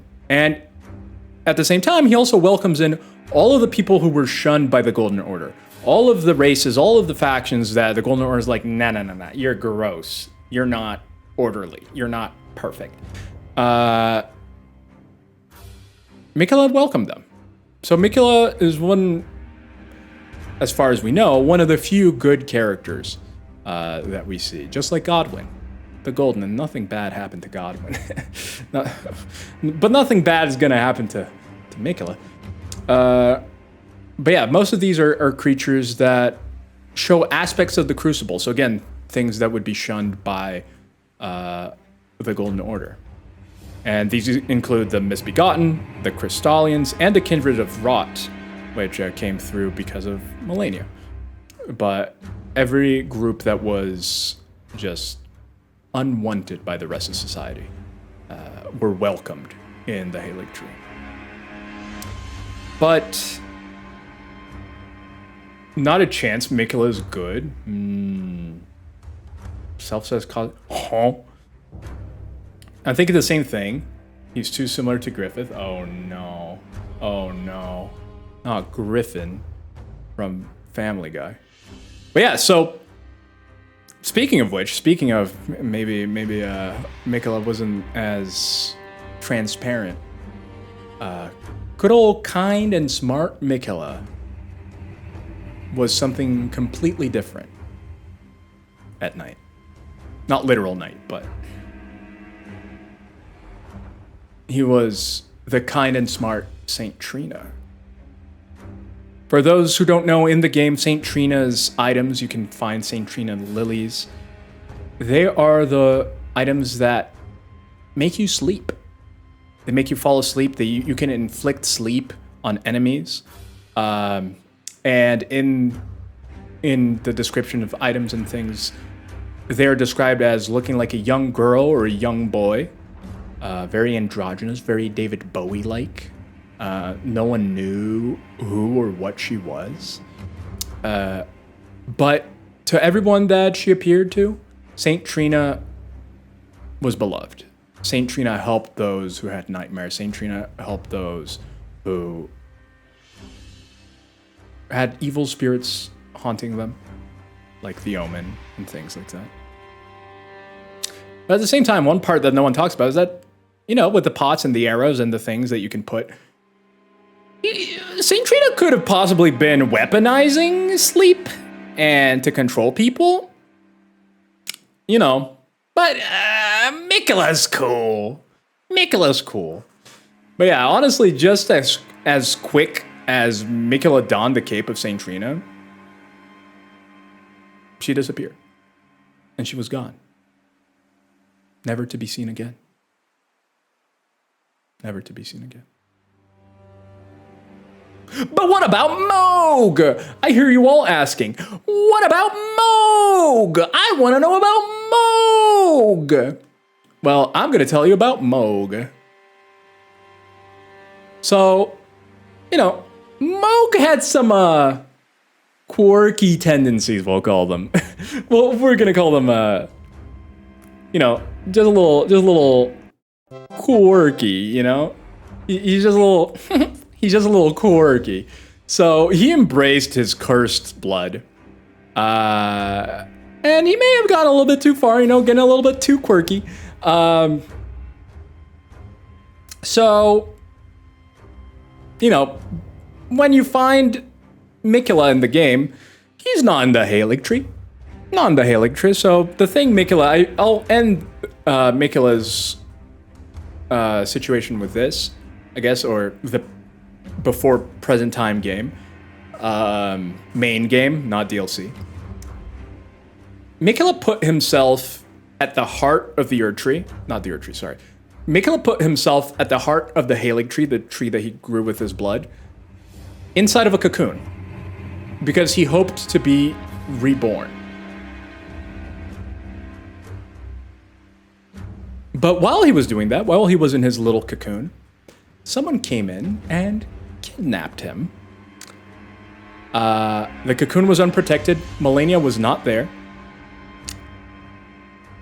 So Mo came in and just just stole Mikula away. Just, you know, Mikula was in his cocoon, hoping to evolve and become something new, something different. But why? Why did Moog do this? Why was Moog being so quirky? What was the... Here, I'll move myself. Why was Mo being so quirky, you know? Like, what was his deal? Was he just trying to copy Bowser? Just like kidnapping Mikula? Trying to marry Mikula? Actually, true. He was. He was straight up just doing the Bowser. Wanted to marry Mikula. But here's the issue, right? I feel like... I feel like maybe someone should have told Moog that Mikula is a child forever. Mikula is a child, or maybe someone did tell him, and that made Mikula even more interesting to him. That's a possibility. Like I said, he absolutely embraced the cursed side of his blood. So Moog took Mikula to his palace, you know. Or just made the connection between the cocoon and Melania's, but ooh, yes, that's would he need to be told? He would just look at him. He wasn't a cocoon. To be completely fair, maybe he had never seen Mikula. Wasn't a cocoon. Who knows? You know, it was kind of known. Granted, Moog was in the underground his whole life, but it was kind of known, so it was a little bit sussy. But yeah, so Moog takes Mikula to his palace. Mogwin Palace? I don't know. And the fact that he embraced his accursed blood caught the attention of a certain outer god called the Formless Mother. She was also called the Mother of Truth. And she loved creating wounds. Wounds were like her thing. She loves when wounds are created on people. She loves creating wounds on herself. Don't do it, though. So much so that if you're a follower of the Formless Mother, how it works is that you'll open a little portal in the sky, and then with your weapon or with your hand, you literally poke her. and blood starts gushing out, and then you throw that blood on people. And because it's accursed blood, much like a Moog's, it combusts and catches on fire. So that's the Formless Mother, also known as the Mother of Truth. Why is she the Mother of Truth? Don't ask me. It's a little bit above my pay grade. You have to go to Elden Ring lore 301 rather than 101. But yeah, so with the power of the Formless Mother, which gave his blood this power to hurt and inflict damage, Moog wants to start a dynasty. But he can't be a god. He cannot truly be the vessel for the Formless Mother. Why? Because he's impure, he's cursed. So he needs someone to become a god. And that someone is Miquella. So Moog wants to use Miquella to become a god. Then he marries Miquella and becomes the Elden Lord for the Formless Mother. So he wants Miquella to become a god. And then he wants to marry Miquella. Yeah. So then, why would he want to marry him when he had so little? You know, maybe he did know a lot about Miquella. Maybe he did. I'm just saying, you know, we don't know. We don't know for sure. Maybe he did know a ton. Maybe he did. But here's the thing. Here's the most interesting part of this. Is that all of this might have been according to Miquella's plan. As odd as that may sound, this may be what Miquella wanted from the start.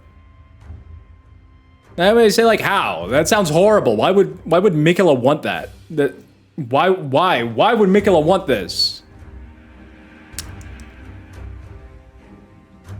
So Miquella has been always trying to find answers to help people, to cure Malenia.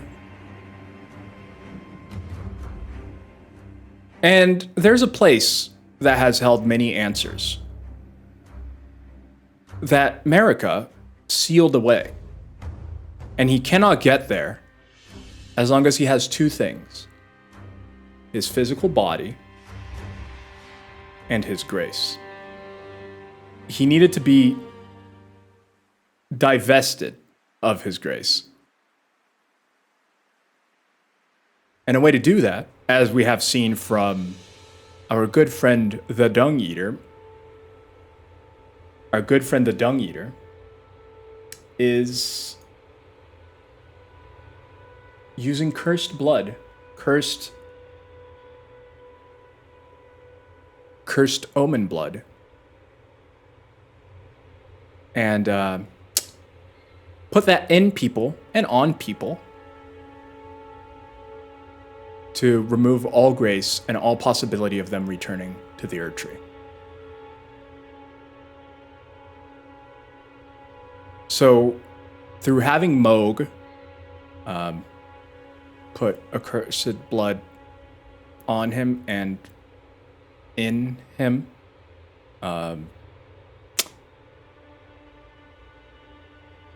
he would no longer have any grace. His grace would have been taken away. And Moog, throughout this whole time that he had Miquella here, was telling all of his followers to make blood sacrifices to Miquella. Everyone was doing blood sacrifices to Miquella. Moog was like, with Miquella in the cocoon all the time. Now, granted, at this point, though, Miquella's probably dead. Miquella is probably dead, because, again, Miquella needs to die. The body needs to die for Miquella to be able to go to this other place. So Moog might just be doing nothing to anything that's living, so we can technically add necrophilia to the list. He's because Flash news, Miquella's dead.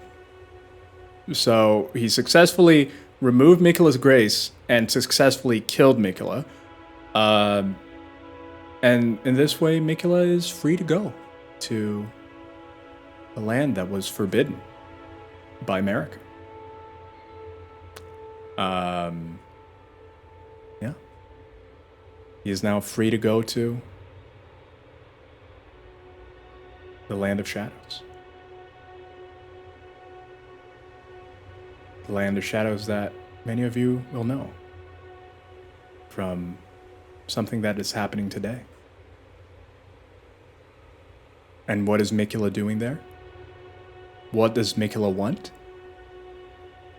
There's only one way to find out. There's only one, and it's playing the game, play the DLC. Thank you for the money, Miyazaki. Yeah, this was all a ploy to get people interested in playing the game. Yeah, now everybody's gonna play the game.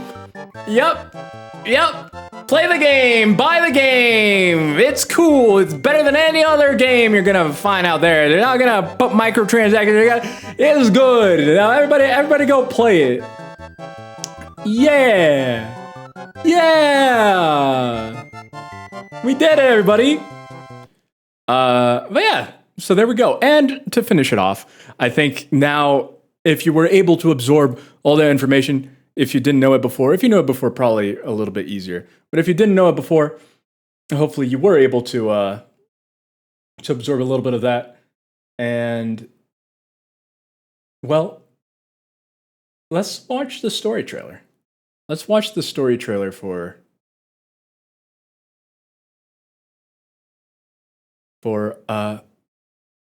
Elden Ring, Shadow of the Erd Tree.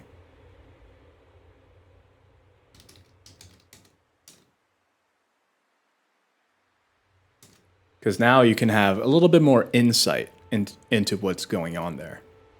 A little bit more insight. Let me stop the music here. Let me switch over. Hello. Insight. Miquela will be showing his evil right off the bat, eh? Miquela wants me to die to the first boss. That's classic Miquela. Or is it? Ooh, I don't know. I haven't played the DLC. There will... I guess I'll say that later.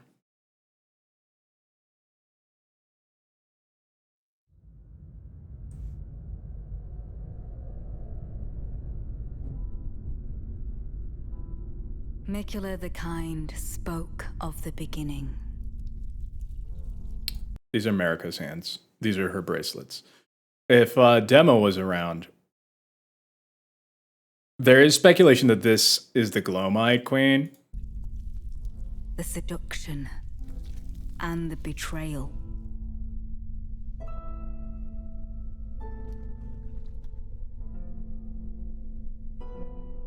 An affair from which gold arose. Huh? So, this is Marika creating the Golden Order. And so too was Shadow born. Many people are guessing that this is the Erd Tree, sealing together realms, or sealing shut realms from each other. What followed was a war unseen.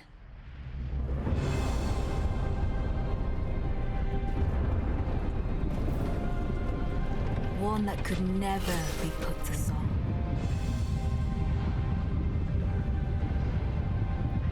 A purge without grace. I'm gonna guess that all these scenes are just the intro of the game.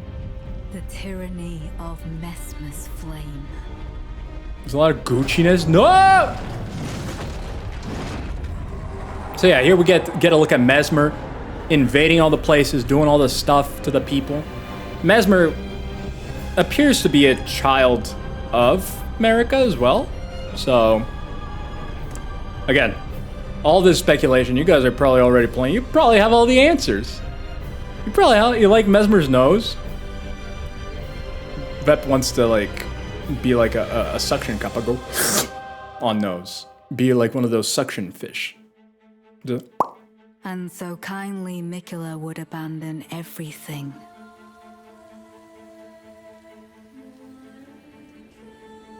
Mikela would abandon everything. I'm glad that they take a lot of time between sentences. His golden flesh. His golden flesh. His blinding strength. Was he strong? Even his fate. Look at that. That's Saint Trina. That's Saint Trina. The music is really good. And I stopped it right when it was But good. we are not deterred.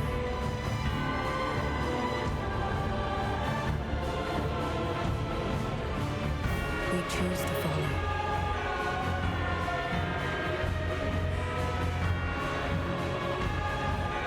Will you This trailer is walk with pretty us? hype.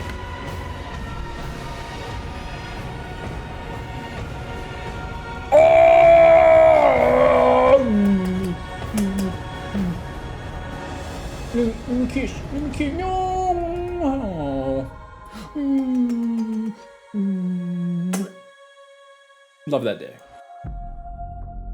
There we go, friends. There we go. So now all you have left to do is go play the game. All you have left to do is play the game. Go play it. It's okay. I allow it. I allow it.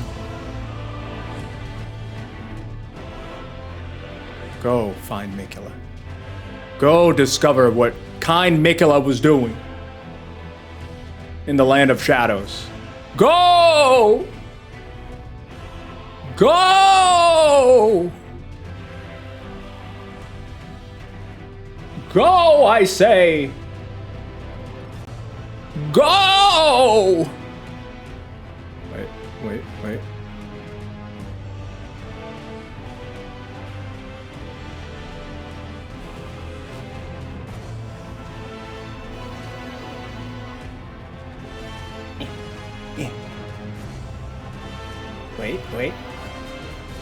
Wait. Wait for it. Go to the land of shadows! Go! The armor set on the character at the front, masterpiece. They did a release trailer yesterday, but I wouldn't advise watching it. It gives away too much. I made the stupid mistake of watching it. I try not to pay too close attention to any of the designs. Now I can't recall what anything looked like. So hopefully it stays there. I hope so. Go play! Oh, I can't, guys. Look, it doesn't let me touch it. It doesn't let me touch the Land of Shadows. Guys, oh, I need to finish my playthrough first. Oh, geez Louise. Oh man. There we go. What do you guys think? Was that a good enough lore presentation? Did you find that to be acceptable? Better get playing now, Rods. Nope. It's gonna take me a while to get to it. It's gonna take me a while to reach it. But I hope you guys enjoyed that.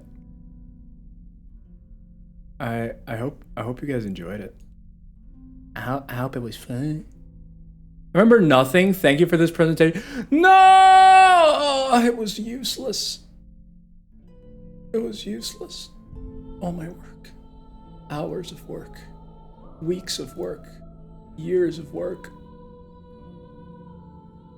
Oh, everyone is playing Elden Ring. I literally see everybody playing Elden Ring. Who do you guys want to raid? Do you guys have any preference, any desires? Thank you for your hard work. Thank you. Yeah. I do hope you enjoyed it. I do hope it was fun.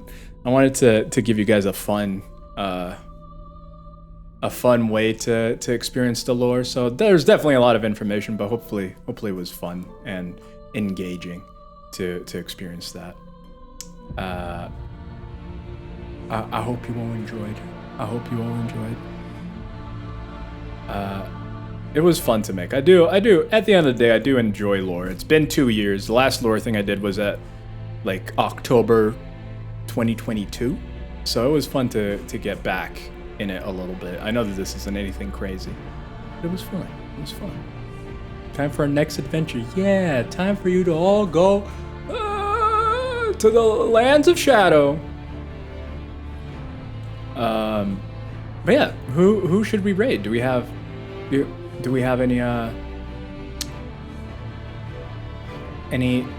anyone that we would like to raid?